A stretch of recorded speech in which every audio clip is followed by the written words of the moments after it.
Salut la compagnie, aujourd'hui on va parler de qualité des commits, et en particulier des contenus en fait qu'on va intégrer dans Git, à nos commits Git.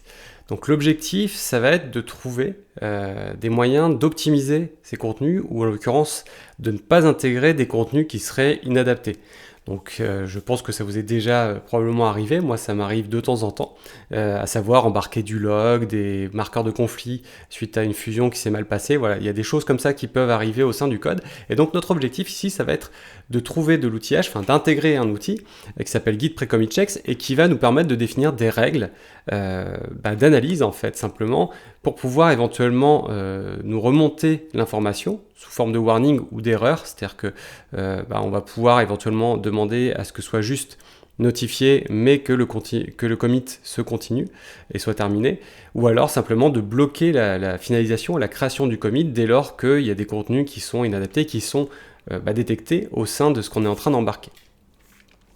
Donc cet outil Git Pre-Commit Checks, l'objectif ce sera de l'utiliser avec Léo Git, donc de manière à ce qu'il s'exécute automatiquement pour toutes les personnes au sein du projet et sans qu'il y ait d'opérations systématiques à faire en fait par les personnes. Donc l'objectif ça va être également d'utiliser Husky, puisque Husky va nous permettre cette automatisation au niveau de l'installation et du partage des hooks Git au sein du projet. Donc on considère ici que ça c'est quelque chose qui est déjà maîtrisé. Si c'est pas quelque chose que vous maîtrisez, on a déjà un screencast et un article qui parlent de ce sujet-là, à savoir comment mettre en place Husky. Donc le fonctionnement et surtout ce qu'on cherche à faire. Donc comme je vous l'ai dit, on cherche à analyser pour certains fichiers si certains contenus sont présents. Donc l'objectif c'est de pouvoir éventuellement filtrer sur certains noms de fichiers ou certains patterns de fichiers, certains globes, pouvoir éventuellement pouvoir filtrer sur les contenus exactement qu'on recherche, à savoir est-ce que tu détectes un fixme, un to-do, des marqueurs de conflit, pouvoir du coup spécifier le message qu'on souhaite donner, éventuellement indiquer si c'est bloquant ou pas. Comme je vous disais, on peut demander à stopper le commit dès lors qu'il y a le texte recherché qui est trouvé. Et surtout pouvoir définir autant de règles qu'on veut. Donc ça, c'est vraiment là la force de cet outil qui s'appelle Git Pre-Commit Checks. Et comme Husky, c'est un module JavaScript, donc c'est un module Node qu'on va pouvoir installer en fait avec un npm install. Donc un npm install sur un projet installera la totale à un Husky Git Pre-Commit Checks, et du coup on aura la totalité qui s'exécutera de manière transparente dès lors que quelqu'un fera Git commit sur notre projet. On va passer maintenant à l'installation de Git Pre-Commit Checks et à sa configuration au sein du projet pour qu'il soit utilisé et utilisable pour l'ensemble des membres de l'équipe. Donc son installation se fait via npm puisqu'il s'agit d'un module JavaScript. npm install save-dev puisque ça n'est utile qu'en développement, et le nom du module Git Pre-Commit Checks. Une fois qu'il sera installé, on va pouvoir le configurer. Donc cette configuration, on va la faire nous dans un fichier JavaScript, même s'il y a d'autres options qui sont disponibles, mais JavaScript est quand même beaucoup plus intéressant comme format puisqu'on va pouvoir mettre des syntaxes plus évoluées et plus facilement, notamment les expressions régulières. Donc le fichier de configuration attendu doit s'appeler donc git precommit-checks.config.js, et donc il doit exporter donc ces règles. Donc là, on va faire un module .export et on va ajouter une clé ici qui s'appelle rules. Donc c'est là qu'on va définir nos règles. Et ces règles, nous, on va en définir deux pour deux exemples, deux cas d'exemple. Un premier exemple qui sera bloquant et l'autre qui sera non bloquant. Donc le premier exemple qui sera bloquant, on va considérer qu'il s'agit de filtrer uniquement sur les fichiers JavaScript. Donc pour ça, on va utiliser la clé filter qui va analyser le nom du fichier à proprement parler. Et donc ici, on va lui passer une expression régulière et on va dire tout ce qui finit par .js. Tous les fichiers dont le nom finit par .js. On va lui demander de chercher dans le contenu des fichiers donc qui sont des fichiers .js qui sont stagés. Là, je vous rappelle, l'objectif de Git Pre-Commit Check, c'est d'analyser ce qui va être commité, donc ce qui a fait l'objet du git add. Et il va se concentrer uniquement sur le contenu modifié et non pas sur l'intégralité du contenu du fichier. Donc à savoir, il va juste prendre les ajouts ou modifications que vous avez fait. Donc par exemple ici, on va chercher tout ce qui est fixme ou to-do. Donc je vais faire un groupe non capturant qui va analyser fix me et to do, et qui ignore la case d'ailleurs, sans faire attention donc aux majuscules minuscules. Le message qui sera affiché si jamais il détecte fix me ou to do, ce sera tu as du travail non terminé. Du travail non terminé. Et on va dire que ce filtre spécifiquement n'est pas bloquant. Donc on va dire non-blocking true. Maintenant, on va faire une seconde règle. Et cette seconde règle va s'attaquer à tous les fichiers. Donc on ne va pas mettre de filtre sur les noms de fichiers. Par contre, on est obligé de lui donner une expression analysée. Ça peut être un texte brut d'ailleurs. Mais ici, je vais réutiliser une expression régulière pour dire tu cherches tout ce qui dit do not commit. Donc ne pas committer. Je vais ignorer la casse, une fois de plus, pour ne pas avoir de distinction entre majuscules et minuscules. Et du coup, on va renseigner un message. Il sera bloquant par défaut, donc je ne change pas le non-blocking. Et donc le message, ce sera tu as du travail qui ne doit pas être commité. Voilà. Je ferme mon objet et c'est parti. Donc là, ma configuration est prête pour git pre-commit checks. Maintenant, ce qu'on va devoir faire, c'est faire en sorte que git pre-commit checks soit appelé au moment du commit, enfin en pré-commit.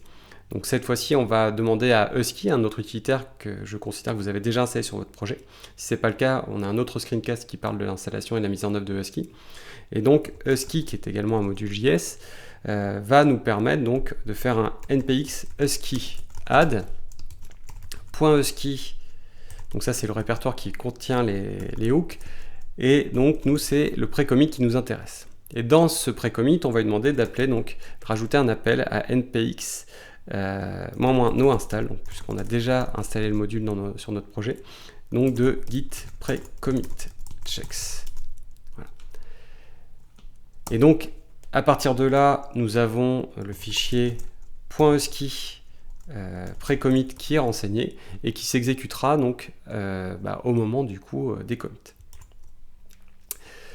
Tout ce qu'on a fait comme configuration ici, il est donc bienvenu de le partager. L'objectif, c'est de partager, d'avoir le même comportement dans toute l'équipe, au sein du projet. Et donc, le partage fera que quand vos collègues récupéreront le projet, ils auront uniquement à faire un npm install et l'intégralité, du coup, sera disponible. C'est-à-dire qu'ils auront git pre-commit checks qui s'exécutera sur leur machine, si tout va bien, dès lors qu'ils feront un commit. Donc là, l'objectif, c'est donc d'ajouter la totalité des fichiers concernés. Et alors, on va voir du coup que notre règle elle va s'appliquer automatiquement sur le fichier git pre-commit checks config. Donc je vous montre très rapidement, on va revoir cet exemple avec la démonstration après. Mais si je tente un commit directement ici, et qui dit ajout de git pre-commit checks, on va voir que le fichier JavaScript du coup de configuration est automatiquement analysé par l'outil. Et donc on a le pré-commit qui s'est déclenché et on voit qu'on a nos messages d'erreur qui sont affichés. J'y reviens dans quelques instants. Donc l'objectif, en tout cas quand vous définissez vos règles dans un fichier JS et que vous avez des règles qui concernent les fichiers JS, c'est de committer tout ça en contournant donc le pré-commit, le hook de pré-commit, et donc avec une option -no-verify. Donc là, ma configuration est prête, je peux pusher et partager avec mes collègues. Maintenant, on va faire une démonstration avec les fichiers qui sont dans le projet de démonstration. Donc j'ai une série de fichiers qui se situent dans le répertoire SRC. Et donc je vais venir les éditer. Donc dans SRC, on va commencer par le fichier index.js, dans lequel je vais venir ajouter plusieurs choses. Donc vous voyez qu'il y a déjà un to-do qui existe. Celui-ci ne devrait pas être analysé puisque ce n'est pas une nouveauté, il était déjà présent. Donc ceci devrait remonter. Je vais en mettre un autre plus bas. Voilà, ici par exemple, où je vais mettre un fix me pour changer. Finir ce travail. Voilà. Donc j'ai un to-do et un fix me dans le index.js. Je vais faire la même chose dans le index.html, puisque celui-ci ne devrait pas être analysé pour les fix me et to-do. Rappelez-vous, la règle est censée filtrer uniquement sur les fichiers JavaScript, donc ceci ne devrait pas apparaître. Voilà. Et je vais rajouter donc une autre règle dans main.scss par exemple ici qui va dire do not commit. Je vais faire ça comme ça. Voilà, do not commit. Et je crois que j'avais fait une petite typo dans le fichier de configuration, donc dans git precommit checks config. Voilà, j'avais mis do no plutôt que do not. Donc je vais rajouter le T pour que ça corresponde bien à ce qu'on cherche. Voilà. Donc là, on va dire que tout est prêt. Donc je vais ajouter toutes mes sources, d'accord. Et donc je vous montre rapidement ce qui est prêt à être committé, donc vraiment ce qui va faire partie des modifications analysées. Donc c'est tout ce qui va être en vert ici dans le diff. Donc le diff -stage nous permet d'analyser ce qui est prêt à être committé dans les fichiers et leurs modifications qui ont été ajoutées à Git. Et donc on voit qu'on a les modifications que je viens de vous montrer. Donc il ne me reste plus qu'à committer, test de commit, et donc à voir si nos règles s'appliquent bien. Voilà, donc c'est allé assez vite. Pré-commit, le hook de pré-commit s'est exécuté grâce à Husky. Et donc on voit qu'on a ici et là nos deux, le to-do et le fix-me qui correspondaient au travail non terminé dans le fichier index.js et le do not commit qui traînait dans main.css. Donc le fichier HTML, lui, n'est pas remonté.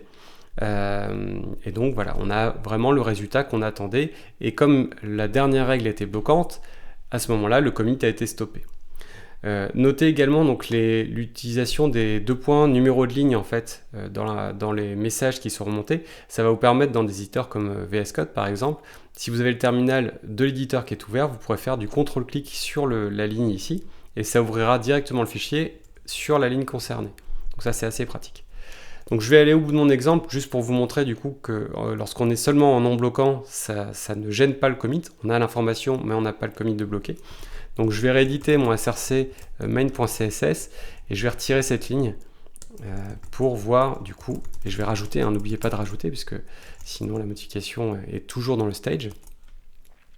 Et donc si je retente mon commit ici, voilà, test de commit, on va voir que j'ai bien le warning qui est apparu. Mais comme je n'ai plus d'éléments bloquants, à ce moment-là, du coup, le commit s'est bien déroulé. Voilà pour Git Precommit Checks. Donc vous voyez que grâce à Husky, d'une part, qui vient appeler les hooks Git automatiquement au sein du projet, et Git Precommit Checks, on a une sorte de gage de qualité des contenus qui vont être committés, selon les règles qu'on aura renseignées, nous, au sein du projet. Donc il n'y a pas de limite au niveau des règles que vous pouvez renseigner, vous pouvez être très exhaustif, si vous avez des projets multi-technologies, au contraire, justement, mettez un maximum de filtres pour pouvoir récupérer et vous rattraper par le col en fait en cas de défaut, puisque le défaut est quand même assez humain, ça arrive à tout le monde. D'autre part, donc vous voyez l'avantage également de passer par des modules JavaScript, c'est-à-dire que Husky est un module JavaScript, Git Precommit Checks est un module JavaScript, donc du coup, à l'arrivée sur le projet, vous faites juste un npm install, si vous êtes juste consommateur du projet, quelqu'un a déjà mis tout ça en place, et ça roule tout seul, quoi. Il n'y a rien d'autre à faire, si ce n'est éventuellement enrichir les règles, si jamais vous avez besoin. Voilà pour ces démonstrations, j'espère que ça vous a plu. Il y a d'autres screencasts sur ce même sujet, à savoir comment obtenir des commits de qualité avec l'outillage justement, et notamment les hooks Git, du coup dans vos projets Git. Donc n'hésitez pas à regarder les liens vers nos autres screencasts ou voir les liens vers sinon nos articles qui sont donc l'équivalent de ce que vous voyez ici en vidéo. En attendant, je vous souhaite bon courage, bonne utilisation de ces outils et je vous dis à très bientôt. Au revoir.